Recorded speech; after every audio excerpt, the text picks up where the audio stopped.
ہے سجدہ حسین کا، اور حسین اعظم صلی اللہ تعالیٰ حسین اعظم علیہ السلام کی بارگاہ میں منقبت کے چند اشعار پیش کرتا ہوں، سماعت فرمائیں۔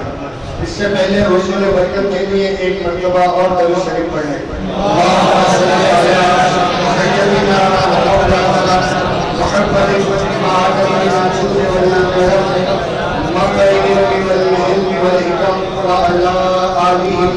وَأَصْحَابِهِ وَبَارِكْ وَسَلِّمْ صلوا علیہ صلاۃ و سلام علیک یا رسول اللہ، صلاۃ و سلام علیک یا حبیب اللہ، علیک الصلاۃ والسلام۔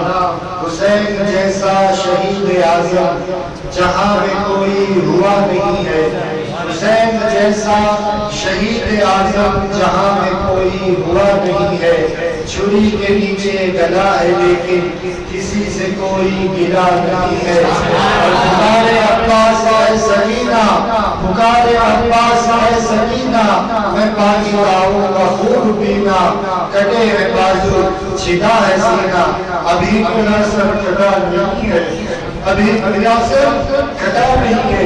آئیے راجہ کی در پیش کرتے ہیں بارگاہ نواز رسول۔ راہ وفا میں سر جو کٹایا حسین نے، راہ وفا میں سر جو کٹایا حسین نے، در اصل ظلمتوں کو مٹایا حسین نے، در اصل ظلمتوں کو مٹایا حسین نے۔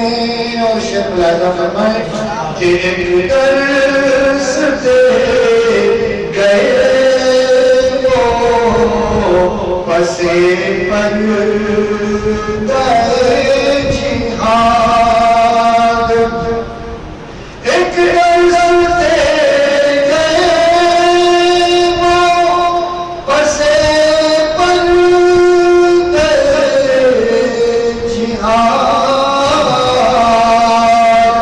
رشتہ یہ خوب حق سے نبھایا حسین نے،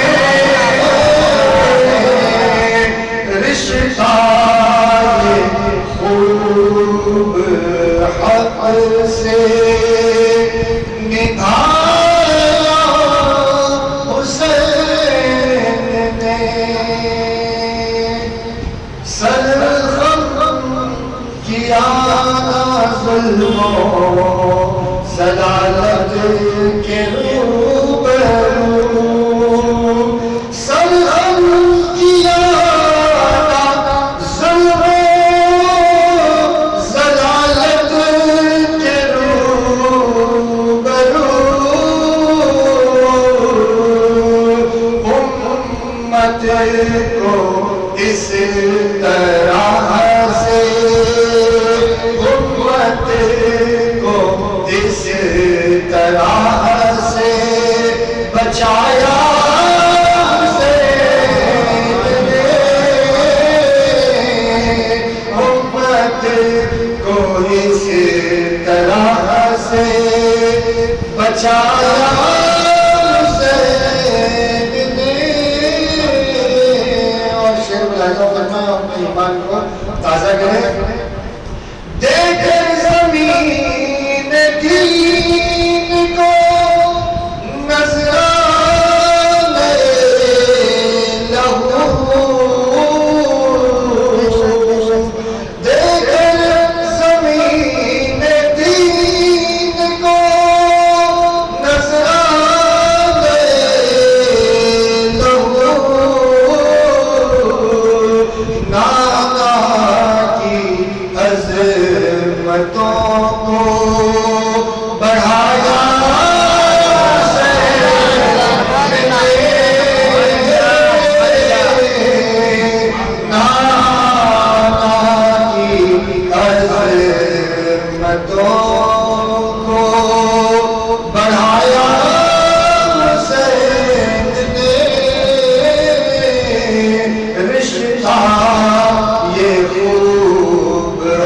سے نبھایا حسین نے در اصل ظلمتوں کو در اصل ظلمتوں کو مٹایا حسین نے آخری شعر سماعت فرمائیں خاکی تم اس زمین کے ذروں کو چوم لو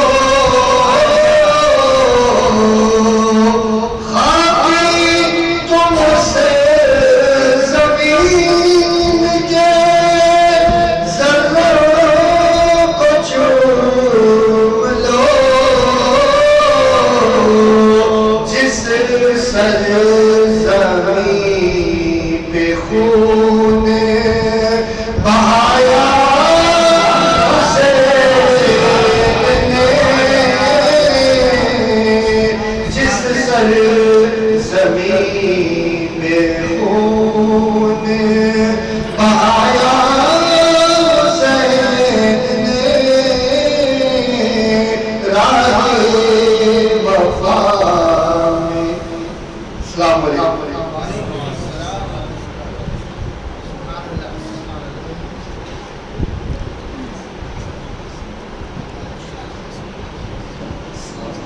ورحمۃ اللہ وبرکاتہ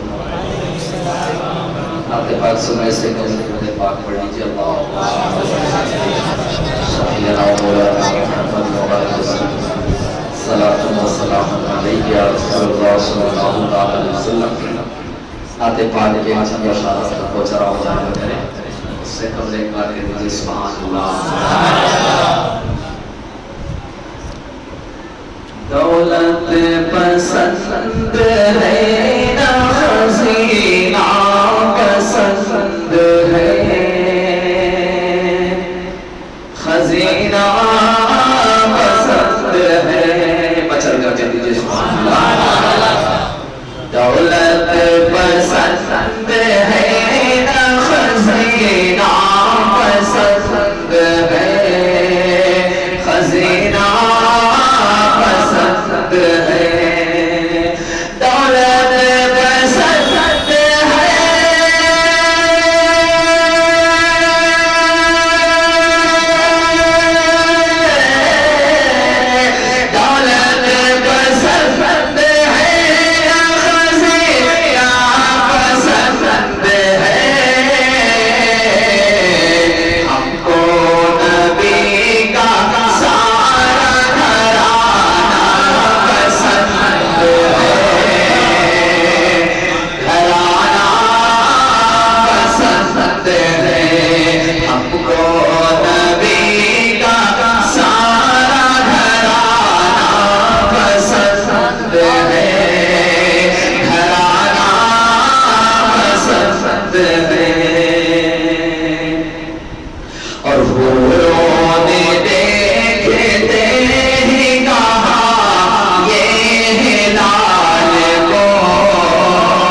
کے آنے سے پہلے ان کا استقبال ہماری تکبیر اور ہماری رسالت سے کریں. نعرے تکبیر اور بیداری کے ساتھ نعرہ مرحبا. نعرے رسالت، ذکر شہید اعظم حضرت امام صاحب زندہ باد.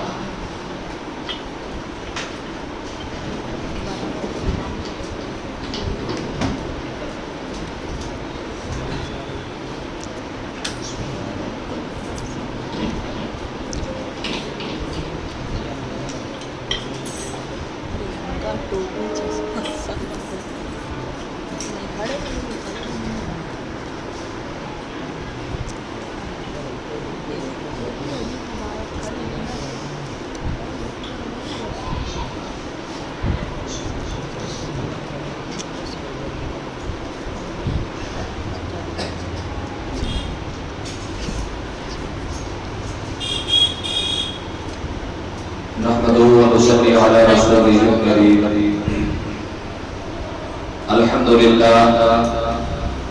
لله رب العالمين والعاقبة للمتقين والصلاة والسلام على سيد الأنبياء والمرسلين وعلى آله وأصحابه الطيبين الطاهرين. أما بعد فأعوذ بالله من الشيطان الرجيم. بسم الله الرحمن الرحيم. محمد رسول الله والذين معه أشداء على الكفار رحماء بينهم تراهم ركعا سجدا يبتغون فضلا من ربهم رضوانا. آمنت بالله صدق الله العظيم وصدق رسوله النبي الأمين المكين الكريم ونحن على ذلك من الشاهدين والشاكرين والحمد لله رب العالمين. حقیقت و محبت کے ساتھ آقائے نامدار مدینے کے تاجدار ہم غریبوں کے بابا و منجا احمد مصطفیٰ محمد مصطفیٰ صلی اللہ علیہ وسلم کی بارگاہ گہربار میں ہدیہ درود پاک نثار کریں. پڑھے اللہم صلی علی سیدنا و شفیعنا مولانا محمد علیہ وسلم.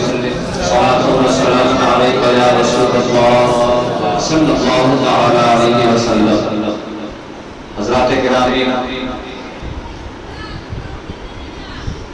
ذکر کرب و بلا، ذکر شہید اعظم کا یہ دوسرا دن سنی اجمیری مسجد سے آپ حضرات کی سماعتوں کے حوالے نشر کیا جا رہا ہے. کل میں نے بتا دیا تھا کہ انشاءاللہ العزیز یہ جو عشرہ ہمیں مل رہا ہے مکمل 10 دن، اس 10 دن میں انشاءاللہ تعالی اللہ کی توفیق سے ہم مکمل کربلا اور واقعات کربلا کو آپ حضرات کے سامنے پیش کرنے کی کوشش کریں گے. چونکہ ہماری نوجوان نسل کو اس بات سے آگاہ کرنا ہے کہ آخر کربلا ہے.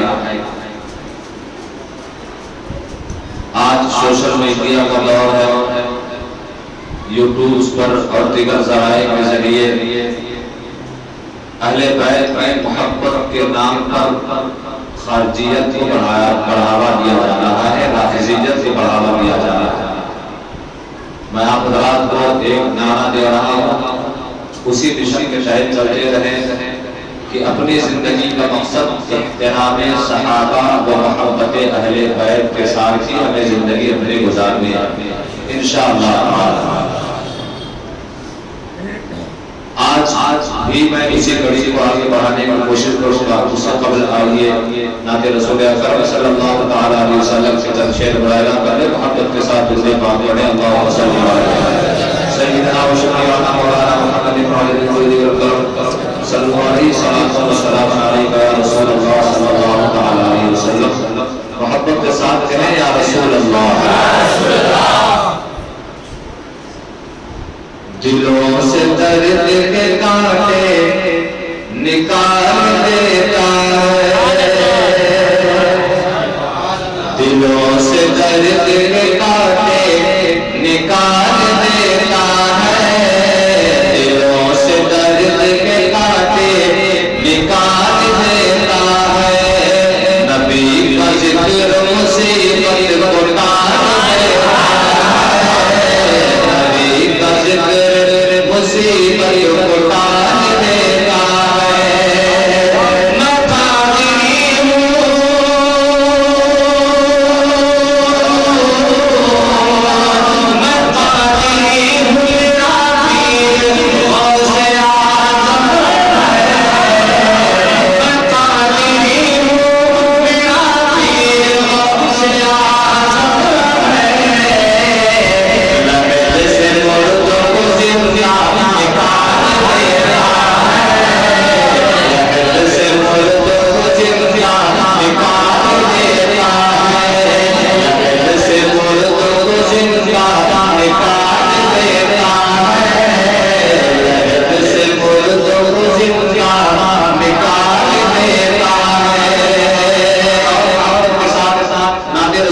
سبحان اللہ.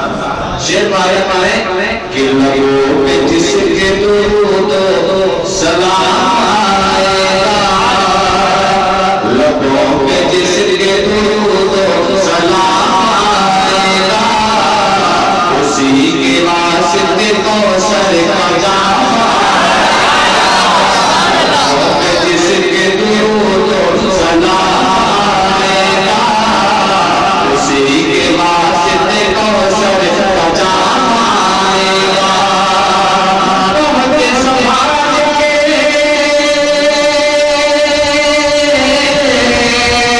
بہت سنبھال کے رکھنا نبی کے دیوانوں، یہی وظیفہ یہی وظیفہ میں کام آئے گا، یہی وظیفہ میں کام آئے گا. جو ایسی محفلوں میں آتے ہیں وہ لوگ کون ہوتے ہیں اور محفل میں آنے والوں کو انعام کا ملتا ہے. نعت کا آخری شعر اس کے بعد مرحبت کے دو شعر رہے. نعت کا آخری شعر جو ہے اس محفل میں آئے ہیں یا جو اپنے گھروں پر بیٹھ کر سن رہے ہیں ان کو انعام کا اللہ محبت سے کہیں یا رسول اللہ. غوث و خواجہ کے وفادار یہاں آئے ہیں، غوث و خواجہ کے وفادار یہاں آئے ہیں، عاشق احمد مختار یہاں آئے ہیں، عاشق احمد مختار یہاں آئے ہیں. کیسے کوئی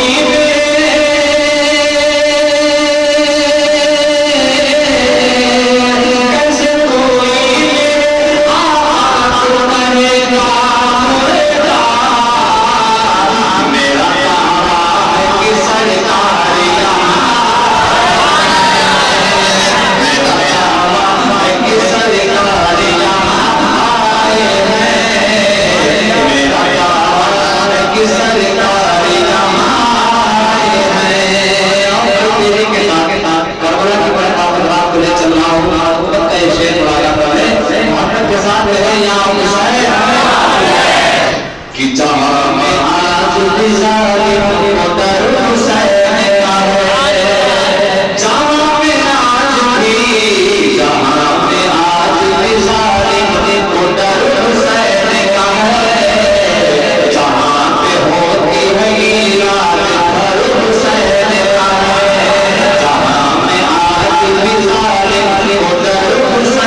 کی، کیا بات رضا اس زمانستان کرم کی، زہرا ہے کلی جس میں حسین اور حسن پھول، قتل حسین اصل میں مرگ یزید ہے، اسلام زندہ ہوتا ہے ہر کربلا کے بعد، اور اسلام تیری نبض نہ ڈوبیں گے حشر تک، تیری رگوں میں خون روا چار یار کا۔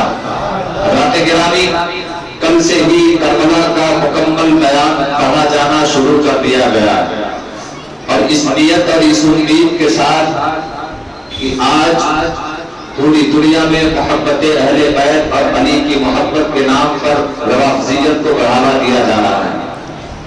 اہل بیت کی محبت میں لوگ اس قدر آگے بڑھائے جا رہے ہیں کہ صحابہ کرام کو گالیاں دینا شروع کر چکے ہیں، معاذ اللہ رب العالمین۔ اور ایک جماعت ایسی بھی ہے جو صحابہ کرام کو ماننے میں اتنا آگے بڑھ گئی ہے کہ اہل بیت سے بغض و عناد رکھنے لگے ہیں، معاذ اللہ رب العالمین۔ حالانکہ اللہ کے حبیب صلی اللہ تعالیٰ علیہ وسلم نے ارشاد فرمایا تھا، ارشاد فرمایا ہے کہ جو میرے صحابہ اور اہل بیت سے جڑے رہیں گے وہی نجات پانے والے ہیں۔ الحمدللہ دنیا میں جماعتیں تو بہت ساری ہیں، مگر اللہ کے حبیب صلی اللہ تعالیٰ علیہ وسلم کا خاص فضل یہ ہے کہ جماعت اہل سنت والجماعت ایسی جماعت ہے جسے صحابہ سے بھی پیار ہے اور نبی کی آل سے بھی پیار ہے، جو صحابہ کا احترام بھی کرتے ہیں اور اہل بیت سے محبت بھی کرتے ہیں، اور یہی اصل ایمان ہے۔ آج نوجوان نسل کو اس بات کا اندازہ اور علم ہونا ضروری ہے کہ واقعات کربلا آخر وقوع پذیر کیوں ہوا۔ ہم صرف اتنا جانتے ہیں کہ 7 محرم کو اہل بیت اطہار پر پانی بند کر دیا گیا، 3 دن کے بھوکے پیاسے تھے، 72 شہید ہوئے، اس کے بعد کوفہ لے جایا گیا، اس کے بعد دمشق لے جایا گیا۔ جیسا جیسا آپ حضرات نے سنا ہے اتنا ہی جانتے ہیں، بلکہ ضرورت آج اس بات کی ہے کہ واقعات کربلا آخر کیوں واقع ہوا ہے، اس کی اصل اور اس کی بنیاد کیا ہے، اس کا سمجھنا ضروری ہے، تاکہ لوگ بعد میں یہ کہہ نہ سکیں کہ کربلا کی جنگ دولت کے لیے تھی، کربلا کی جنگ حکومت کے لیے تھی، کربلا کی جنگ سیاست کے لیے تھی۔ اسی لیے میں نے یہ ارادہ بنایا ہے کہ آج انشاءاللہ العزیز کڑیاں سے کڑیاں ملائی جائیں گی، اور جب کڑیوں سے کڑیوں کو ملایا جائے گا تو واقعات کربلا روشن ہوتے جائیں گے، اور ہماری نوجوان نسل کو اس بات کا علم ہوتا جائے گا۔ اگر ہماری نوجوان نسل اس بات کو جان گئی کہ آخر واقعات کربلا کے پیچھے کا مقصد اور راز کیا ہے، تو انشاءاللہ العزیز آنے والے دنوں میں یہی نوجوان انقلاب برپا کر دیں گے، کیونکہ کربلا نام ہے انقلاب پیدا کرنے کا، کربلا کا دوسرا نام ہے انقلاب۔ تو آئیے اس کڑی کو شروع کیا جائے۔ اگر دیکھیں بات کیا تھی، بات صرف اتنی تھی کہ حسین بیعت کر لو، یزید کی بیعت کر لو، صرف بات اتنی تھی، یزید کی بیعت کر لیا جائے، بات اتنی تھی۔ بیعت کو بھی سمجھنا ضروری ہے، یہ بیعت نہیں ہے جو آج ہم پیری مریدی کے درمیان کرتے ہیں، بلکہ وہ بیعت اس طور پر تھی کہ کسی کو امیر المؤمنین مان کر، کسی کو خلیفۃ المسلمین مان کر، کسی کو نائب رسول مان کر اس کے ہاتھ پر بیعت کرنا، اس طور پر کہ اس کے امانت دار ہونے کی آپ دلیل دے، اس کے سچے ہونے کا آپ دلیل دے، اس پر اپنے جان و مال قربان کرنے کے لیے تیار ہو جائے۔ تو آج کی جو بیعت ہے وہ بیعت نہیں تھی، بلکہ یزید کو خلیفۃ المؤمنین، خلیفۃ المسلمین اور نائب رسول مان کر بیعت کرنا تھا۔ اور جب کوئی بیعت کر لیتا ہے تو اس کے جتنے کارنامے ہوتے ہیں اس کی تائید بھی کرنی ضروری ہوتی ہے۔ دنیا جانتی ہے، مسلمان کا بچہ جانتا ہے کہ یزید کیسا تھا، یزید شراب پیتا تھا۔ اب اگر معاذ اللہ رب العالمین یزید کو رسول اللہ کا نائب مان کر بیعت کر لیا جاتا تو جو شراب پی رہا ہے اس کی تائید بھی ضروری ہوتی، جو زنا کر رہا تھا اس کی تائید بھی ضروری ہوتی، جو بندر نچا رہا تو بہت سارے ایسے غلط کام جس کا ذکر بعد میں انشاءاللہ بیان کیا جائے گا، بہت سارے کاموں کی تائید کرنی پڑتی، اور امت اس بات پر آمادہ ہو جاتی، کیونکہ کہ امام حسین کوئی کسی چھوٹی موٹی شخصیت کا نام نہیں تھا، بہت بڑی شخصیت کا نام تھا۔ اگر امام حسین زید کی بیعت کر لیتے تو پوری امت کو اس بات کو تسلیم کرنا پڑتا، لہذا امام حسین نے یزید کی بیعت نہ کر کے پوری امت کو راہ راست پر جانے کے لیے آمادہ کر لیا اور بری راہ سے بچا لیا، گمراہی سے بچا لیا۔ تو آئیے اس کڑی کو سمجھانے کے لیے سب سے پہلے ہمیں آقا کے دور کی بات کرنی ہوگی۔ سب سے پہلے ہمارے اور آپ کے آقا صلی اللہ تعالی علیہ وسلم کے اس ظاہری زمانہ کی بات کرنی ہوگی جس میں میرے آقا صلی اللہ تعالی علیہ وسلم ظاہراً اس دنیا میں باحیات تھے۔ اللہ اکبر، مصطفیٰ جان رحمت کی شان بیان کرنا ہم جیسے کبھی علموں کی طاقت میں نہیں ہے اور دنیا بیان کر ہی نہیں سکتی ہے۔ وہ مصطفیٰ جس کی نام خود قرآن ہو، اللہ اکبر، ان کی صفت اور ان کی شان کو بیان کرنا کیسے کوئی ممکن سمجھ سکتا ہے؟ بس مصطفیٰ جان رحمت کی عظمت کو اگر سمجھنا ہے تو آپ اتنا سمجھ لیں کہ خدیجہ الکبریٰ نے جب مصطفیٰ جان رحمت صلی اللہ تعالی علیہ وسلم سے شادی کا ارادہ کیا تو اپنے غلام کو آپ کے ساتھ ایک تجارت پر کر دیا اور اپنے غلام سے کہا تھا کہ اے میرے غلام، تو جا مصطفیٰ محمد کے ساتھ ہو لے اور محمد میں تو عیب تلاش کرنا، تو دیکھتے رہنا کہ محمد میں کوئی عیب تو ہے کہ نہیں ہے۔ اللہ اکبر، میرے آقا صلی اللہ تعالی علیہ وسلم 2-3 مہینے کے سفر کے بعد جب مدینہ مکہ شریف واپس آتے ہیں، حضرت خدیجہ کا غلام آپ کی بارگاہ میں آتا ہے اور پوچھتی ہے اے میرے غلام بتا محمد میں تو نے کیا دیکھا؟ غلام عرض کرتا ہے میں نے کچھ تو نہیں دیکھا، ہاں اتنا دیکھا ہے جب مصطفیٰ چلتے تھے تو بادل کا سایہ آپ پر آ جایا کرتا تھا۔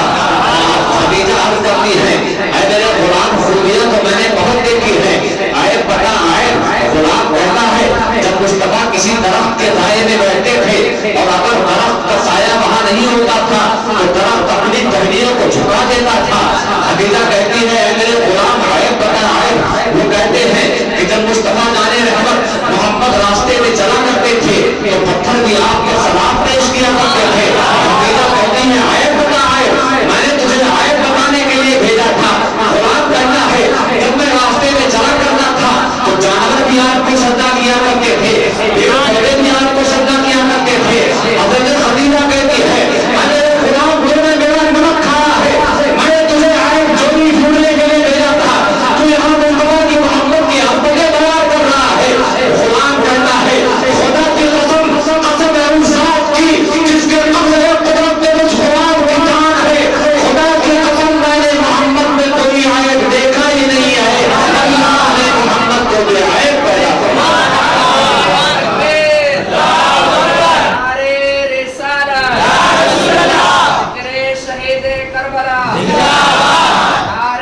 یہ شان ہے صلی اللہ تعالی علیہ وسلم۔ تو بہت تفصیل کے ساتھ نہ جا کر اجمالاً میں آج انشاءاللہ العزیز صحابہ کرام میں بالخصوص جو لڑی ہمیں ملانی ہے، کڑی ملانی ہے، وہ خلفائے راشدین کی کڑی ملانی ہے۔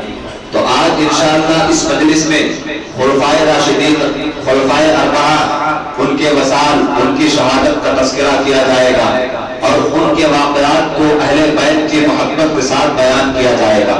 لہذا آپ حضرات نبی سے اچھی اچھی نیتیں اور اچھے اچھے مرادیں لے کر اپنے دل میں بیٹھ جائیں، کیونکہ بہت کم ایسا ہوتا ہے کہ ایک ہی مجلس میں اتنی شہادتیں پڑھی جائے۔ یہ بزرگان دین ہیں، اسلام کے وہ مقدس شہزادے ہیں کہ ان کی شہادتیں سننے سے بھی اگر آپ حضرات اپنے دل میں کوئی نیک تمنا لے کر بیٹھ جائیں اور ان کی شہادتوں کا تذکرہ سنیں تو آپ کی تمنائیں پوری ہو جائیں گی۔ اللہ اکبر۔ تو آپ ذرا دیکھتے ہیں، کڑیاں ملاتے ہیں۔ خلفائے راشدین، جو لوگ صحابہ کرام کو نہیں مانتے ہیں، روافض، وہ کہتے ہیں کہ خلیفہ اصل جو ہے وہ صرف مولا کائنات شیر خدا مولا علی ہے، ان سے پہلے کوئی خلیفہ نہیں۔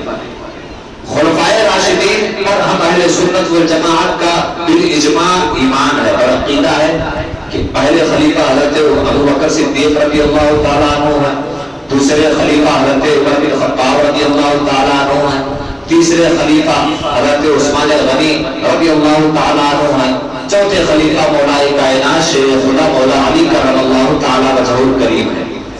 آقا دو عالم صلی اللہ تعالیٰ علیہ وسلم نے خلیفہ کے لیے واضح طور پر کسی کا نام نہیں لیا.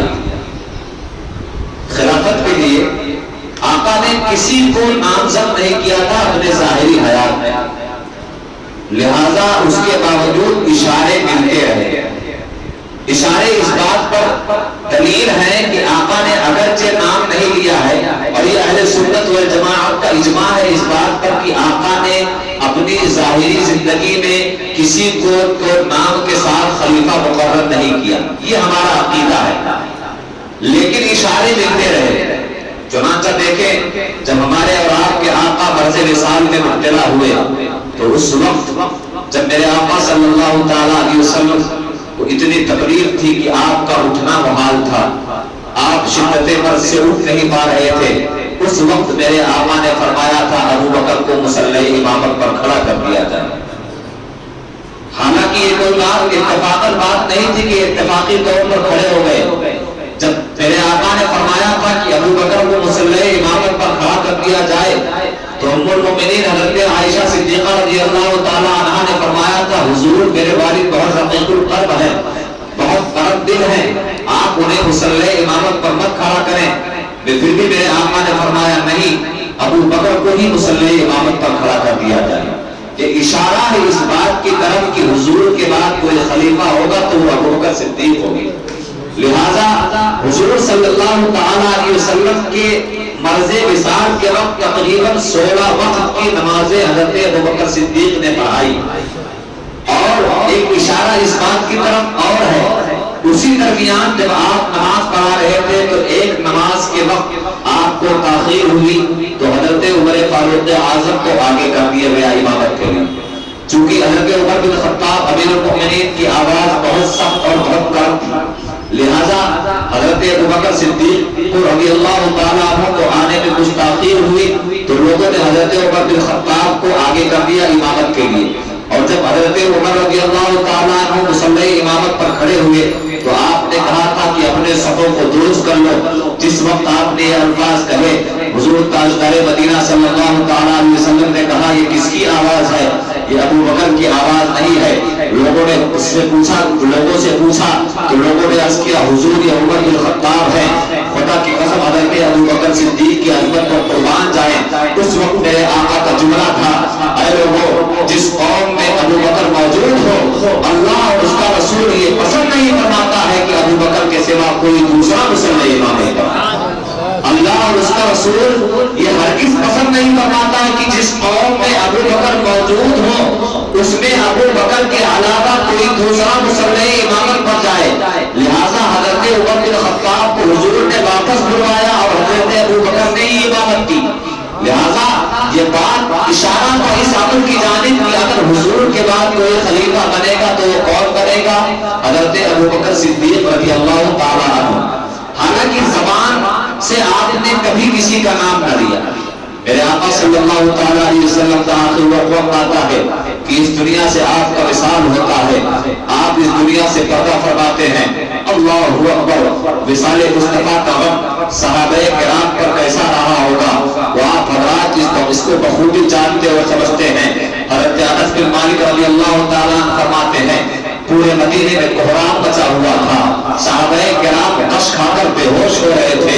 اللہ اکبر. ام المؤمنین حضرت ام سلمہ فرماتی ہیں کہ جس وقت حضور تاجدار مدینہ صلی اللہ تعالیٰ علیہ وسلم کا ظاہری وصال اس دنیا سے ہوا تھا تو پتھروں سے رونے کی آواز آ رہی تھی، درخت بھی رو رہے تھے، پرندے بھی رو رہے تھے، یہاں تک کہ حضرت یافور جو ایک دراز دوست جسے ہم گدھا کہتے ہیں جس پر میرے آقا صلی اللہ تعالیٰ علیہ وسلم سوار ہوا کرتے تھے، وہ آپ کے وصال کے غم میں اس قدر مغموم ہوئے وہ خود کو اپنے آپ کو ایک کنویں میں گرا کر اپنی جان دے دیتے ہیں کہ جب مصطفیٰ نہ رہے کہ مجھ پر سوار ہوا کرتے تھے اب میرے رہنے سے کیا فائدہ. اللہ اکبر. حضور تاجدار مدینہ صلی اللہ تعالیٰ علیہ وسلم کا وصال ہو جاتا ہے، پورے مدینے میں کوہرام پڑتا ہے، مگر قبیلہ بنو انصار میں کچھ انصاری حضرات اور دیگر دوسرے صحابہ کرام بیٹھ کر ایک نشست بیٹھتی ہے اور لوگ اس بات پر میٹنگ رکھتے ہیں کہ خلیفۃ المسلمین کون ہو. ابھی میرے آقا صلی اللہ تعالیٰ علیہ وسلم کو ظاہراً سپرد خاک نہیں کیا گیا، ابھی آپ کا جسد اطہر ظاہراً ابھی زمین کے اوپر رہی ہے، لہذا کچھ لوگ قبیلہ انصاری جو حضرات تھے اور کچھ صحابہ کرام ایک میٹنگ رکھتے ہیں اور اس میں یہ بات چلتی ہے کہ آخر اللہ کے حبیب کے بعد مسلمانوں کا خلیفہ کون ہوگا۔ انصار کہتے ہیں کہ ہم انصاری ہیں، ہم نے مدینے میں رہنے کے لیے لوگوں کو جگہ دیا، لہذا ہم میں کوئی خلیفہ ہوگا۔ اس بات کی بنا حضرت عمر بن خطاب رضی اللہ تعالیٰ عنہ کو پہنچتی ہے کہ فلاں جگہ پر میٹنگ چل رہی ہے کہ مسلمانوں کا خلیفہ کون ہوگا۔ حضرت عمر بن خطاب رضی اللہ تعالیٰ عنہ حضرت ابوبکر صدیق کو خبر دیتے ہیں اور دونوں حضرات اس محفل میں جاتے ہیں۔ اور جب وہاں پر بات چلتی ہے، انصار نے کہا کہ انصار جو ہوں گے ان میں سے کوئی خلیفہ ہوگا، مگر کسی دوسرے صحابی نے کہا نہیں، آقا نے فرمایا تھا جو امام ہوگا وہ قریش سے ہوگا، جو مہاجر ہیں وہ آقا کے شہر سے رہنے والے ہیں، اور آقا کا فرمان بھی ہے کہ جو ہمارا ملت کا امام ہوگا، جو دین کا امام ہوگا وہ قریش میں سے ہوگا، لہذا جو قریشی ہوگا اور جو مہاجر ہوگا انہی میں سے کوئی امام بنایا جائے گا۔ اس بات پر متفق ہو جاتے ہیں۔ پھر اس کے بعد حضور صلی اللہ تعالیٰ علیہ وسلم کو سپرد خاک کر دیا جاتا ہے۔ چند دن گزرتے ہیں، اس کے بعد ایک محفل رکھی جاتی ہے جسے محفل بیعت کا نام دیا گیا، جسے محفل بیعت کا نام دیا گیا۔ اس میں تمام صحابہ کرام موجود ہیں، حضرت عمر فاروق اعظم بھی موجود ہیں، حضرت ابوبکر صدیق بھی موجود ہیں، عشرہ مبشرہ بھی موجود ہیں، بدری صحابہ بھی موجود ہیں، دیگر تمام صحابہ کرام اس محفل میں موجود ہیں۔ اس محفل میں صرف دو شخصیتیں موجود نہیں۔ اب یہاں سے بہت دھیان سے سنیں، اگر یہ تمہید آپ کو سمجھ میں آ جائے گی تو کربلا کا واقعہ کیوں ہوا ہے آپ کو سمجھ میں آ جائے گا، بالخصوص ہمارے نوجوان۔ اس محفل میں صرف دو لوگ نہیں تھے، ایک حضرت سعد بن ابی وقاص اور دوسرے مولا کائنات شیر خدا مولا علی کرم اللہ تعالیٰ ظہور کریم۔ محفل بیعت میں سب نے حضرت ابوبکر صدیق رضی اللہ تعالیٰ عنہ سے بیعت کیا، حضرت عمر فاروق اعظم رضی اللہ تعالیٰ عنہ نے بیعت کر دیا۔ تمام صحابہ کرام اس بات پر متفق ہو گئے کہ ابھی حضور کے بعد خلیفۃ المسلمین حضرت ابوبکر صدیق رضی اللہ تعالیٰ عنہ ہوں گے، مگر اس محفل میں حضرت سعد بن ابی وقاص اور مولا کائنات شیر خدا مولا علی موجود نہیں تھے۔ حضرت ابوبکر صدیق نے دیکھا کہ دو لوگ نہیں ہیں، فرمایا سعد بن ابی وقاص کو بلایا جائے۔ حضرت سعد بن ابی وقاص رضی اللہ تعالیٰ عنہ تشریف لائے۔ آپ نے فرمایا اے سعد بن ابی وقاص، میں تم سے اس بات کی امید رکھتا ہوں کہ دین میں میرے لیے کوئی تم تفریق نہیں کرو گے اور دین میں میری مدد کرو گے۔ حضرت سعد بن ابی وقاص نے فرمایا اے اللہ کے حبیب کے پیارے یار، جب اللہ کے حبیب نے آپ کو آگے کر دیا تھا تو ہم کون ہوتے ہیں آپ کو پیچھے کرنے والے۔ لہذا حضرت سعد بن ابی وقاص نے بھی حضرت ابوبکر صدیق کے ہاتھ میں بیعت کر لیا۔ مولا کائنات اس محفل میں نہیں تھے، اللہ اکبر۔ حضرت ابوبکر صدیق نے فرمایا کہ علی کہاں ہے، علی کو بھی بلایا جائے۔ اب یہاں پر دیکھیں شیعہ حضرات اور سنی حضرات یعنی جو روافض ہیں اور اہل سنت و جماعت کا موقف دیکھ لیں، وہ کہتے ہیں کہ اس محفل میں جس محفل میں بیعت ہو رہی تھی علی موجود نہیں تھے، علی کی اجازت کے بغیر ابوبکر خلیفہ بنایا گیا۔ میں مانتا ہوں اور روایت یہی ہے، زیادہ تر روایتیں اہل سنت و جماعت میں جو روایتیں ملتی ہیں کہ جو محفل بیعت ہوئی اسی میں مولا کائنات شیر خدا مولا علی نے آ کر بیعت کی، اور ایک روایت یہ ہے کہ 6 مہینے کے بعد آپ نے بیعت کی۔ ایک روایت تو یہ ہے کہ جب محفل بیعت منعقد کی گئی اسی میں مولا کائنات کو بلایا گیا اور آپ آئے اور آپ نے بیعت کر لی، اور ایک روایت یہ ہے کہ 6 مہینے کے بعد آپ نے بیعت کی۔ مگر جو زیادہ روایتیں ہیں جس بارے میں اہل سنت والجماعت کا جس پر اجماع ہے وہ اس بات پر ہے کہ اسی جس دن دعوت بیعت تھی محفل بیعت تھی اسی دن حضرت مولا کائنات نے ابوبکر صدیق رضی اللہ تعالیٰ عنہ کی بیعت کر لی۔ اب اس محفل میں نہ ہونے کی وجہ دیکھیں، ایمان دیکھیں اور عقیدہ اپنا سدھاریں۔ محفل میں مولا کائنات کے نہ ہونے کی وجہ بہت سارے لوگ اپنے اپنا طریقے سے من گھڑت بتاتے ہیں، مگر اہل سنت و جماعت کا جو عقیدہ ہے وہ عقیدہ یہ ہے کہ چونکہ حضور صلی اللہ تعالیٰ علیہ وسلم کی وصال کے بعد پورے مدینے والوں پر غم کا ماحول تھا، خاص کر خاتون جنت فاطمہ الزہرا بنت رسول جنت میں نوجوان اور جنتی عورتوں کی سردار سیدہ طیبہ الزاہدہ سیدہ خاتون جنت فاطمہ الزہرا رضی اللہ تعالیٰ عنہ کو جتنا دکھ اور ملال تھا اتنا دکھ کسی کو نہیں تھا. اللہ اکبر. اسی لیے قرآن حکیم نے فرمایا ہے خاتون جنت کو اپنے ابا جان کے جانے کا اتنا غم تھا کہ آپ کے وصال کے 6 مہینے کے بعد حضرت خاتون جنت کا وصال ہوا ہے. محدثین فرماتے ہیں کہ حضور کے وصال کے بعد 6 مہینہ تک خاتون جنت کی آنکھوں سے آنسو کبھی خشک ہوئے ہی نہیں ہے. اس قدر محبت فرماتے تھے. تو جو حضور سے محبت فرماتی تھی اس قدر بھول گئی تھی. مولا کائنات ان کے شوہر تھے لہذا خاتون جنت کی دل جوئی کے لیے آپ وہاں موجود تھے اس محفل میں نہیں. خاتون جنت کی دل جوئی کے لیے ان کے بڑھانے کے لیے ان کے حیث و حوصلے کو بڑھانے کے لیے ان کی خدمت کے لیے آپ اس محفل میں نہیں گئے تھے بلکہ آپ حضور خاتون جنت کے پاس تھے. یہ عقیدہ اہل سنت والجماعت کا. اور خاتون جنت کا غم آپ حضرات خوب سمجھ سکتے ہیں کہ باپ کے نزدیک زیادہ تر بیٹیاں ہی ہوتی ہیں. بیٹیاں باپ کو زیادہ محبوب ہوتی ہیں اور ایسی بیٹی اللہ اکبر جس بیٹی کی عظمتوں پر ہمارے ماں باپ قربان, ہماری زمینوں کی ٹوپیاں قربان, ہمارے جو بہت افراد قربان.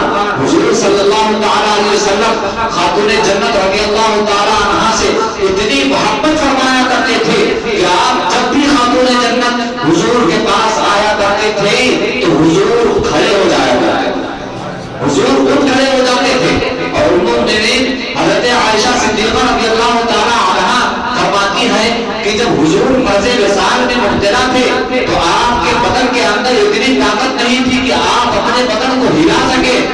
بدن کو ہلانے کی طاقت نہیں تھی مگر قربان چاہیے محبت رسول اور محبت فاطمہ پر کہ حضور کس قدر فاطمہ سے محبت فرمایا کرتے تھے. ام المؤمنین عائشہ صدیقہ فرماتی ہے کہ جس وقت حضور مرض الموت میں مبتلا تھے, مرض وصال میں مبتلا تھے, آپ میں ہلنے کی طاقت نہیں تھی, آپ بے ہوش ہو جایا کرتے تھے. مگر جس وقت فاطمہ آتی ہے اللہ اکبر ایسی کمزوری کے عالم میں حضور اٹھ کر بیٹھ جاتے ہیں. ایسے کمزوری کے عالم میں بھی حضور اٹھ کر بیٹھ جاتے ہیں. اس قدر محبت فرماتے ہیں. حضور سے پوچھا گیا کہ حضور عورتوں میں آپ سب سے زیادہ کس سے محبت فرماتے ہیں؟ میرے آقا نے فرمایا کہ دنیا کی تمام عورتوں میں سب سے زیادہ میں اپنی بیٹی فاطمہ سے محبت کرتا ہوں. فرمایا گیا حضور مردوں میں آپ کس سے زیادہ محبت کرتے ہیں؟ آقا نے فرمایا کہ مردوں میں سب سے زیادہ اپنی بیٹی فاطمہ کے شوہر علی سے محبت کرتا ہوں. اللہ اکبر. علی کا نام لیا جا سکتا تھا, یہ بھی کہہ سکتے تھے کہ میں علی سے محبت کرتا ہوں, مگر قربان چاہیے مصطفیٰ جان رحمت کی اس محبت پر کہ اگر علی سے محبت بھی کرتے ہیں تو محبت کرنے کی ایک سب سے بڑی وجہ یہ ہے کہ مردوں میں علی سے سب سے زیادہ محبت اس لیے کرتے ہیں کیونکہ وہ فاطمہ کے شوہر ہے. اس بنیاد سے علی سے زیادہ محبت کرتے ہیں. تو حضرت خاتون جنت حضور سے اتنی محبت فرماتی تھی تو حضور کے وصال کے بعد آپ کا دکھ اور آپ کی تکلیف کیا رہی ہوگی آپ حضرات خود سمجھ سکتے ہیں. اسی بنیاد پر مولا کائنات حضرت خاتون جنت کے پاس رہے, محفل بیعت میں نہیں گئے. معاملات آپ حضرات دیکھیں کل بات ہو سکتی ہے مگر انشاءاللہ العزیز میں نے اس بات ارادہ کیا ہے کہ کربلا کو مکمل سمجھانا. اور جو چیزیں ہمارے نوجوان نہیں سمجھتے ہیں, بہت سارے بزرگ نہیں سمجھتے ہیں, بلکہ یوٹیوب وغیرہ کے ذریعے سے ان کو مس گائیڈ کیا جا رہا ہے, ان کو یہاں پر واضح کر دیا جائے. تو کس بنیاد پر مولا کائنات اس محفل میں موجود نہیں تھے؟ خاتون جنت کے پاس تھے, آپ کو دلاسا دے رہے تھے. اسی بنیاد پر اور دوسری روایت ہے کہ 6 مہینے کے بعد آپ نے بیان کیا تو اس کی بھی وجہ یہی ہے کہ جب تک حیات فاطمہ تھی یعنی خاتون جنت فاطمہ الزہرا رضی اللہ تعالیٰ عنہا باحیات رہی تب تک مولا کائنات شیر خدا علی گھر سے نکلتے ہی نہیں تھے. صرف نماز کے لیے مسجد نبوی میں جاتے, پھر خاتون جنت کے پاس آتے. جب خاتون جنت کا وصال ہو گیا اس کے بعد آپ نے جا کر بیعت کی. اب دیکھیں پہلی جو روایت ہے جس میں اہل سنت و جماعت کا اجماع ہے, مولا ابوبکر صدیق نے کہا کہ علی کہاں ہے, علی کو بلایا جائے. علی کو بلایا گیا. مولا ابوبکر صدیق نے حضرت مولا کائنات سے کہا کہ اے علی میرے بھائی, میں چاہتا ہوں کہ آپ دین کے معاملے میں میری مدد کریں. میں یہ چاہتا ہوں کہ آپ دین کے معاملے میں میری مدد کریں. اب مولا کائنات شیر خدا کا جملہ ملاحظہ کریں. یہ جملے مولائے کائنات کے ہیں. مولائے کائنات نے فرمایا اے ابو بکر صدیق، اللہ کے حبیب نے جسے امام بنا دیا ہے اپنی ظاہری حیات میں، تو ہم نے اسے اپنے دنیا کا امام بنا لیا ہے. اور جس کو اللہ تعالیٰ نے آگے بڑھا دیا ہے اسے علی کون ہوتا ہے پیچھے کرنے والا. لہذا مولائے کائنات نے وہیں پر حضرت ابو بکر صدیق کے ہاتھوں پر بیعت کر لی. اب یہاں پر ایک بات اور بتاتے چلے، یوٹیوب وغیرہ پر دکھایا جاتا ہے. ایک روایت یہ بھی بتائی جاتی ہے کہ حضرت ابوبکر صدیق نے کہا جاؤ علی کو بلا کر لاؤ. لوگ گئے، علی کے گریبان میں رسی ڈالی اور علی کو کھینچتے ہوئے ابوبکر صدیق کے پاس لایا گیا. معاذ اللہ رب العالمین. یہ بھی روایت بیان کی جاتی ہے. مگر آپ دیکھیں یہاں پر دو علی ہو گئے، ایک علی سنیوں کا علی اور ایک غیر سنیوں کا علی. اللہ اکبر. جو لوگ یہ روایت بیان کرتے ہیں کہ علی کے گریبان میں رسیاں ڈال کر مولائے کائنات کو ابوبکر صدیق کی بارگاہ میں زبردستی گھسیٹ کر لایا گیا. اب یہاں پر دو علی ہو گئے، ایک ہم سنیوں کے علی ہیں اور ایک غیر سنیوں کے علی ہیں. علی کی سنیوں کا حال تو یہ ہے، میں کہتا ہوں کہ علی کے گریبان پر ہاتھ لے جانا اللہ کی عزت کی قسم کسی کے مائی کے لال میں اتنی طاقت نہیں ہے، کسی کے کرائی میں اتنی طاقت نہیں تھی کہ علی کے گریبان پر ہاتھ لے جاتا. سنیوں کا علی تو وہ علی ہے کہ کبھی زنجیر ملتی ہے، کبھی در کانپ جاتا ہے. علی کا نام سن کر اب بھی خیبر کانپ جاتا ہے. اور علی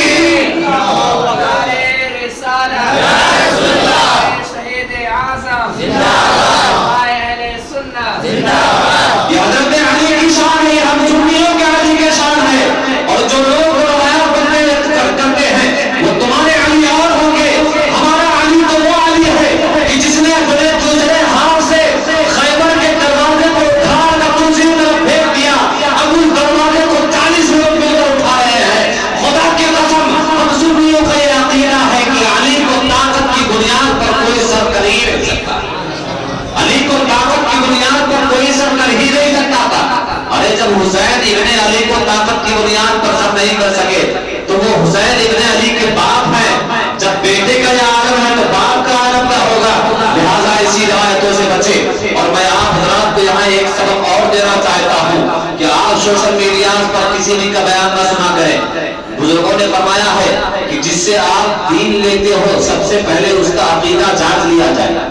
ایسا نہ ہو کہ تقریر سننے کے چکر میں ہم اپنے ایمان کو کھو بیٹھے. تقریر سننا ہمارے اوپر فرض نہیں ہے بلکہ ایمان کا بچانا فرض ہے. بزرگوں نے فرمایا تھا کہ جس سے ایمان لے رہے ہو وہ پہلے اس کے عقیدے کو جانچ لیا جائے. تو ہر کسی کے تقریر کو نہ سنے. لاؤ دیکھ لیتے ہیں کیا کہہ رہا ہے، لاؤ سن لیتے ہیں کیا کہہ رہا ہے. آقا نے فرمایا تھا کہ جب دجال آئے گا تو اس وقت بھی یہ لوگ کہیں گے چلو دیکھ لیتے ہیں دجال کیسا ہے. اور اسی دیکھنے کے چکر میں جو دجال کو دیکھے گا دجال کے ساتھ ہو جائے گا. لہذا سب کی تقریریں نہ سنیں، صرف علماء اہل سنت و جماعت کی تقریروں کو سنیں. اچھی بات کرتا ہے تو کرنے دو. اسی لیے اعلیٰ حضرت نے فرمایا تھا شہد دکھائے زہر پلائے قاتل جاہل شر خوش اس مردار بکال الچانا صورت دیکھی بھالی. اچھی باتوں پر مت جاؤ بلکہ ان کے عقیدے کو جانچو. سب کی تقریریں مت سنو. اہل سنت والجماعت کے جو مبلغین ہیں، جو مؤرخین ہیں، جو مقررین ہیں، ان کی باتوں کو سنو.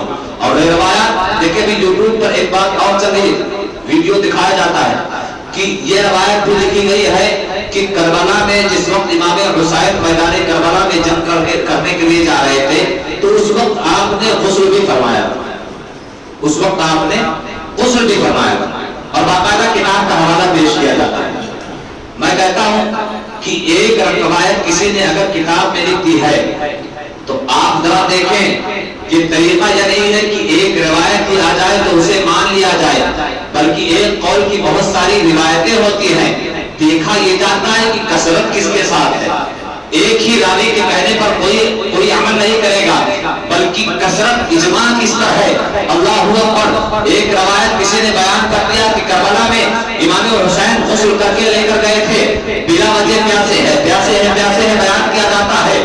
میں کہتا ہوں امت کا بچہ جانتا ہے اور پوری امت اس بات پر متفق ہے کہ امام حسین پیاسے شہید کیے گئے تھے. امت کا ہر فرد جانتا ہے کہ امام حسین پیاسے شہید کیے گئے تھے. اگر کوئی کرنے کے لیے ایک روایت بیان کر دیتا ہے تو اس روایت کی طرف نہ دیکھا جائے بلکہ کثرت روایات دیکھا جائے کہ روایت پر کثرت کے ساتھ اجماع کس کا ہے، لہذا ہر کئی باتوں پر آپ کو عمل کرنا ضروری نہیں۔ تو مولا کائنات شیر خدا مولا علی نے حضرت ابوبکر صدیق رضی اللہ تعالی عنہ کی بیعت کی اور آپ نے تقریباً 2.5 سال تک آپ کا دور خلافت رہا۔ آپ نے بڑی ایمانداری کے ساتھ، بڑی دیانتداری کے ساتھ اور اہل بیت کی محبت اور مودت کے ساتھ آپ نے خلافت کیا۔ اہل بیت سے اس قدر محبت فرماتے تھے کہ ایک مرتبہ سیدنا امام علی مقام کسی جنازے سے واپس لوٹ رہے تھے، حضرت امام حسین ایک پتھر کا ٹیکا لے کر آپ بیٹھ جاتے ہیں، دوسرے پتھر پر آپ اپنا قدم مبارک رکھ دیتے ہیں۔ حضرت ابوبکر صدیق جو اس وقت خلیفۃ المسلمین ہیں، خلیفۃ المؤمنین ہیں، آپ آ رہے ہیں، کیا دیکھتے ہیں کہ شہزادہ رسول بڑے ہی آرام کے ساتھ بیٹھے ہیں، آپ ان کے قدموں پہ بیٹھ جاتے ہیں اور حضور سیدنا امام حسین کے قدموں کو اٹھا کر اپنے کندھے پر رکھ لیتے ہیں، اپنے سر پر رکھ لیتے ہیں۔ سیدنا امام حسین اچانک اٹھتے ہیں، عرض کرتے ہیں آپ کیا کر رہے ہیں، آپ خلیفۃ المسلمین ہیں، آپ وقت کے خلیفہ ہیں، آپ یہ کیا کر رہے ہیں؟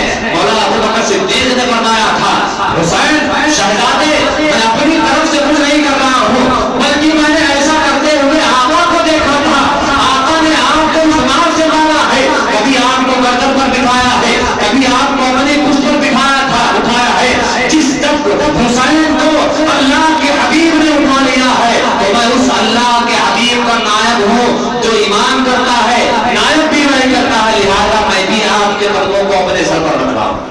تو حضرت ابوبکر صدیق جب تک رہے بڑی ایمانداری کے ساتھ اور اہل بیت کی بڑی محبت آپ نے کی۔ اب یہاں پر ایک بات اور سن لیں، بالخصوص نوجوان جو حضرت علی سے محبت کا نعرہ بالکل محبت کرو، حضرت علی سے محبت ایمان کی علامت ہے، مگر محبت میں اس قدر آگے نہ بڑھ جانا۔ یہ روایت کی جاتی ہے کہ حضرت خاتون جنت اور حضرت ابوبکر صدیق کا معاملہ ٹھیک نہیں تھا، آپس میں اتفاق نہیں، معاذ اللہ رب العالمین۔ یہ روایت بھی بیان کی جاتی ہے اور ہماری نوجوان نسل اس کو سنتی بھی ہے۔ حالانکہ آئیے ذرا دیکھیں کہ خاتون جنت فاطمہ الزہرا رضی اللہ تعالی عنہا سے حضرت ابوبکر صدیق کا کوئی اختلاف نہیں۔ اہل سنت والجماعت کی کسی کتاب میں، کسی بھی تاریخ میں اس کا کوئی ذکر نہیں ملتا ہے۔ اور ایک مثال سے آپ سمجھ لیں کہ خاتون جنت فاطمہ الزہرا کو عورتوں میں جو سب سے زیادہ محبوب تھی اس عورت کا نام تھا اسماء بنت امیس۔ کیا نام تھا؟ اسماء بنت امیس۔ یعنی پورے مدینے میں سب سے زیادہ جو عورت خاتون جنت کو پسند تھی وہ عورت تھی اسماء بنت امیس۔ اور اسماء بنت امیس وہ ہیں کہ جب آپ مرض میں مبتلا تھی تو ہمیشہ آپ کے ساتھ رہی، خاتون جنت کے ساتھ اسماء بنت امیس ساتھ رہی۔ جب آپ کا جنازہ تیار کیا جانے لگا تو آپ کے ڈولے کو بھی تیار کیا کس نے؟ اسماء بنت امیس نے۔ اور حضرت امام حسین جب آپ کے دوسرے شہزادے پیدا ہوئے یعنی حضرت امام حسین پیدا ہوئے تو خاتون جنت کے علاوہ جس عورت نے امام حسین کو دودھ پلایا ہے اس خاتون کا نام ہے اسماء بنت امیس۔ اب ذرا دیکھیں کہ جو لوگ حضرت ابوبکر اور حضرت خاتون جنت کے درمیان اختلاف کی بات کرتے ہیں، پہلے آپ نے اسماء بنت امیس کون سی خاتون تھی اور کس قدر خاتون جنت کو پیاری تھی کہ ہمیشہ آپ کے ساتھ رہی، سفر میں رہی تب بھی آپ کے ساتھ رہی، گھر کے تمام کاموں میں صبح سے لے کر شام تک آپ کی مدد کیا کرتی تھی، مرض وصال میں آپ کا ساتھ نہیں چھوڑا ہے، آپ کے بچوں کو دودھ تک پلایا ہے۔ وہ اسماء بنت امیس، وہ اسماء بنت امیس کون ہے؟ وہ اسماء بنت امیس حضرت ابوبکر صدیق رضی اللہ تعالی عنہ کی بیوی۔ وہ کون ہے؟ حضرت ابوبکر صدیق رضی اللہ تعالی عنہ کی بیوی ہیں۔ اب ذرا مجھے بتائیں کہ جو آدمی کسی سے اختلاف رکھے گا، دشمنی رکھے گا، تو بھلا تب اپنی بیوی کو اجازت دے گا کہ میں فلاں سے اختلاف رکھتا ہوں، جاؤ اس کے گھر کے کاموں کو کرو، جاؤ اس کی تقریب میں ان کے ساتھ رہو، بھلا ایسے کیسے کون اجازت دے سکتا ہے؟ پتا چلا اور خاتون جنت رضی اللہ تعالی عنہ کی محبت کرنے والی جو خاتون تھی اسماء اسما بنت عمیس ان کی عظمت کا اندازہ، بڑی بابرکت خاتون ہیں. یہ تو حضرت ابوبکر صدیق آپ کا نکاح سب سے پہلے حضرت حضور صلی اللہ تعالی علیہ وسلم کے چچا حضرت جعفر طیار سے ہوا. حضرت جعفر طیار سے ہوا. جب آپ شہید ہو گئے تب آپ کا نکاح حضرت ابوبکر صدیق سے ہوا. اور یہی اسما بنت عمیس جب حضرت ابوبکر صدیق کا وصال ہوا تو ان کا نکاح مولائے کائنات شیر خدا علی سے ہوا. وہ خاتون ہے اور وہ کس کی بیوی ہے؟ حضرت ابوبکر صدیق کی بیوی تھی. تو اگر اختلاف ہوتا تو حضرت ابوبکر صدیق کبھی اس بات کی اجازت ہی نہیں دیتے کہ تم فاطمہ کے گھر میں جاؤ، ان کی خدمت کرو، ان کا کھانا دیکھو، ان کے بچوں کو دودھ پلاؤ. لہٰذا کبھی ہمیں اجازت دیتی ہی نہیں ہے کہ اختلاف ہونے کے باوجود آپ کی بیوی ان کے گھر میں جاتی. لہٰذا جو یہ روایت بیان کرتے ہیں من گھڑت روایت. اب آئیے ذرا دیکھیں حضرت ابوبکر صدیق رضی اللہ تعالی عنہ کی انہوں کا جب وصال ہونے کا وقت قریب آیا تو آپ نے لوگوں کو بلایا اور فرمایا اے لوگوں، اب میں اس دنیا سے جانے والا ہوں، اب میں اس دنیا سے جانے والا ہوں، لہذا میرے بعد خلیفہ کون ہوگا اس بات کی رائے کر لی جائے. لوگوں نے الگ الگ نام دیے. کسی نے عشرہ مبشرہ کا نام دیا، کسی نے بدری صحابہ کا نام دیا.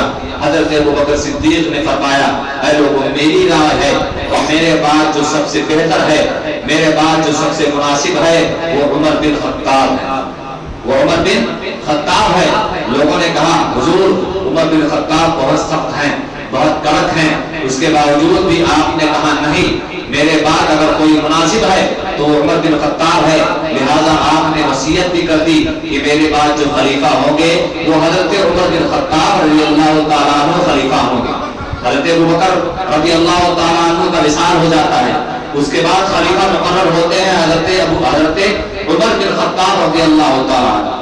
اور خلیفہ مقرر ہوتے ہیں اور آپ کے ہاتھ پر بیعت تمام صحابہ کرام نے کیا.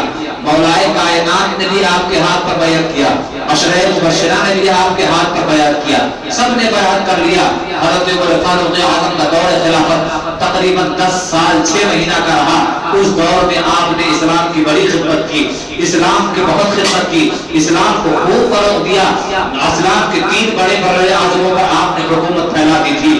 جب تک آپ خلیفہ رہے آپ نے بڑی دیانتداری کے ساتھ، اہل بیت کی محبت کے ساتھ آپ خلیفہ رہے. اہل بیت کے محبت کے ساتھ آپ خلافت کے امور انجام دیتے رہے.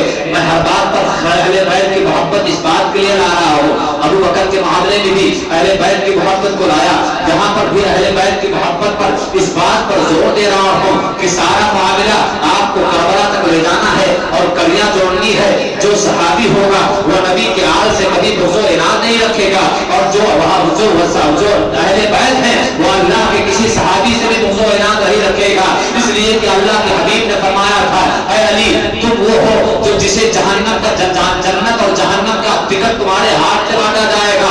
اللہ اکبر. ایک مرتبہ مولائے کائنات حضرت شیر خدا حضرت ابوبکر صدیق کی بارگاہ میں آتے ہیں. حضرت ابوبکر صدیق حضرت مولائے کائنات شیر خدا کو دیکھ کر مسکرانے لگتے ہیں. مولا نے کہا اے ابوبکر صدیق تم مسکرا کیوں رہے ہو؟ آپ نے فرمایا میرے بھائی میں رات میں مجلس میں موجود تھا، تمام صحابہ کرام موجود تھے. آقا نے فرمایا تھا اے لوگوں علی وہ ہے کہ جو جن لوگوں کو ضمانت دے گا، جن کو ٹکٹ دے گا وہی پل صراط سے پار ہوگی. علی کی ذات وہ ہے کہ علی جس کو ضمانت دے گے، جس کو ٹکٹ دے گے وہی پل صراط کو پار کر پائے گا. اتنا سننا تھا کہ مولائے کائنات شیر خدا بھی مسکرا لے. اور آپ فرماتے ہیں آپ جب مسکرانے لگے تو حضرت ابوبکر صدیق نے فرمایا میرے بھائی تمہارے مسکرانے کی وجہ کیا ہے؟ تو حضرت علی فرماتے ہیں کہ اے میرے بھائی جس مصطفیٰ نے تمہیں یہ بتایا ہے کہ علی وہ ہے جو جس کو ٹکٹ دے گا وہی پل صراط کو پار کر پائے گا، اسی مصطفیٰ نے مجھے یہ کہا تھا اے علی ابو بکر کے دشمن کو ہرگز ٹکٹ مت دینا، ابو بکر کے دشمن کو ہرگز ضمانت مت دینا. پتہ چلا کہ اہل بیت سے محبت بھی ایمان میں داخل ہے اور صحابہ کرام سے محبت بھی ایمان میں داخل ہے. وقت ہو چکا ہے لہذا بس تھوڑی سی بات سماعت کر لیں اور باقی انشاءاللہ عزیز کل اسی سلسلے کو آگے بڑھائیں گے. حضرت عمر فاروق اعظم رضی اللہ تعالیٰ عنہ نے بڑی دیانتداری کے ساتھ خلافت کے امور انجام دیے اور جب تک آپ باحیات رہے اہل بیت سے بے پناہ محبت فرماتے ہیں. آپ کی محبت کا عالم یہ تھا کہ جب وظیفہ مقرر کیا جانے لگا تو آپ کا جتنا وظیفہ تھا 6000 درہم سالانہ آپ کا وظیفہ تھا، تو جتنا ایک خلیفۃ المسلمین کا وظیفہ تھا اتنا ہی آپ نے امام حسین کا وظیفہ مقرر کیا۔ 6000 درہم آپ کا سالانہ وظیفہ تھا۔ خود خلیفۃ المسلمین وقت کے حاکم ہیں، اور ایسا حاکم کہ پوری دنیا جس کے سامنے رضا برآمد ہے، جن کے نام سے قیصر و کسریٰ کے ایمان ہل جاتی ہے، وہ حاکم جتنا خود کو وظیفہ دے رہا ہے، اہل بیت سے اتنی محبت فرماتے تھے کہ اتنا ہی وظیفہ امام حسین کو بھی دیتے تھے۔ اور امام حسین اس وقت بہت بچے تھے، بہت چھوٹے تھے عمر میں، لہذا ایک مرتبہ جب جنگ جیت کر آئے تو جو جنگ کا ساز و سامان جیتا ہوا تھا تو لوگوں میں بانٹا جانے لگا، تو حضرت عمر نے حضرت امام حسین کو بہت زیادہ سامان دے دیا اور اپنے بیٹے حضرت عبداللہ کو تھوڑا سامان دے دیا۔ آپ کے بیٹے حضرت عبداللہ ابن عمر نے کہا، ابا جان حسین مجھ سے چھوٹے ہیں، میں حسین سے بہت بڑا ہوں، حسین تو ابھی بچے ہیں، کسی جنگ میں نہیں گئے ہیں، میں تو کتنی جنگوں میں گیا ہوں، باقاعدہ میں نے جنگیں لڑی ہیں، اور آپ مجھ سے زیادہ حسین کو آپ فدیہ دے رہے ہیں، آپ مجھ سے زیادہ حسین کو مال غنیمت دے رہے ہیں۔ خدا کی قسم قربان جائیے عمر فاروق اعظم کی محبت اہل بیت پر عمر فاروق اعظم نے فرمایا تھا، اے عبداللہ اگر تم حسین سے زیادہ چاہتے ہو تو لاؤ حسین کے جیسا نانا، اگر تم حسین سے زیادہ چاہتے ہو تو لاؤ حسین کی جیسی نانی، اگر تم حسین سے زیادہ چاہتے ہو تو لاؤ حسین کے جیسا بھائی، اگر تم حسین کے جیسا چاہتے ہو تو لاؤ حسین کے جیسا بابا۔ حسین کا نانا کون ہے؟ کائنات کا تاجدار محمد رسول اللہ حسین کا نانا ہے۔ حسین کی نانی کون ہے؟ حسین کی نانی وہ ہے جس کی قسمیں اللہ تعالیٰ کھاتا ہے اور آسمان سے جسے سلام پیش کرتا ہے، وہ خدیجہ کوئی اور نہیں ہے بلکہ حسین کی نانی ہے۔ اگر خدیجہ جیسی تمہاری نانی ہے تو لاؤ اپنی نانی کو، تمہیں حسین سے زیادہ دیا جائے گا۔ حسین کا باپ کون ہے؟ حسین کا باپ مولا کائنات شیر خدا ہے جس کو اللہ کے حبیب نے شیر ذوالفقار کہا تھا، اللہ کی حید اللہ کی تلوار کہا تھا۔ اگر اب تمہارا باپ علی جیسا ہے تو لاؤ اس کو، تم کو حسین سے زیادہ دیا جائے گا۔ حسین کی ماں کون ہے؟ حسین کی ماں وہ ہے جو جنتی عورتوں کی سردار ہے۔ اگر تمہاری ماں جو حسین کی ماں جیسی ہے تو لاؤ اپنی ماں کو، تمہیں حسین سے زیادہ دیا جائے گا۔ نہ حسین کے ماں جیسا کوئی اس دنیا میں ہے، نہ حسین کی ماں جیسی کوئی اس دنیا میں ہے، نہ حسین کے باپ جیسا اس دنیا میں ہے، لہذا حسین کو زیادہ دیا جائے گا، تمہیں کم دیا جائے گا۔ یہ امام عمر بن خطاب رضی اللہ تعالیٰ عنہ کی محبت کی اہل بیت۔ دو جملوں میں کل جو بیان کیا جائے گا اس کو سمجھ لیں۔ حضرت عمر فاروق اعظم اور حضرت ابوبکر صدیق 2.5 سال حضرت ابوبکر صدیق رضی اللہ تعالیٰ عنہ کا دور خلافت رہا، 10 سال کچھ مہینہ تقریباً 6 مہینہ حضرت عمر فاروق اعظم رضی اللہ تعالیٰ عنہ کا دور خلافت رہا۔ اور آپ تمامی حضرات میں پہلے بتا چکا ہوں، اہل بیت کی محبت کو خوب اجاگر کیا، خوب اجاگر کیا۔ ابھی میں نے واقعات بھی بتا دیے، اس کے باوجود بھی لوگ حضرت عمر اور حضرت ابوبکر صدیق سے بغض کیوں رکھتے ہیں؟ اس کے باوجود بھی لوگ حضرت عمر فاروق اعظم اور حضرت ابوبکر صدیق سے بغض اور دشمنی کیوں رکھتے ہیں؟ تو اصل بات صرف اتنی ہے کہ حضرت عمر فاروق اعظم کا جو ڈنڈا تھا نا، ڈنڈا، اس کی مار کا جو چوٹ تھی وہ آج تک رہی نہیں ہے۔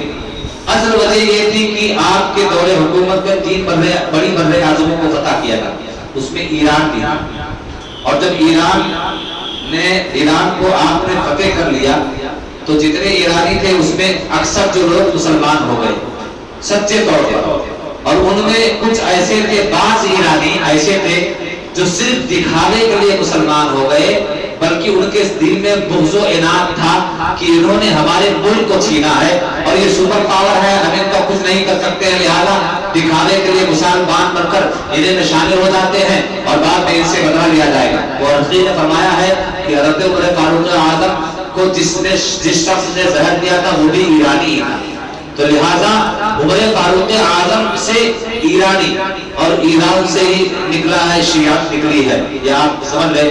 آج کا جو ایران ہے اس کی بات نہیں کر رہے ہیں، اس وقت جو ایران تھا اس میں اکثر نے ایمان تسلیم کر لیا، ایمان لے آئے، ان میں سے بعض ایسے تھے جن کے اندر دکھ تھا کہ میں ہماری حکومت چھین لیا ہے، ہمارے ملک کو چھین لیا ہے، ہم کچھ نہیں کر سکتے ہیں، چلو دکھانے کے لیے مسلمان ہو جائیں اور ان سے بدلہ لیں گے۔ لہذا مورخین نے اس بات کو بھی لکھا ہے کہ حضرت عمر فاروق اعظم کو جس نے زہر دیا تھا وہ بھی ایرانی تھا۔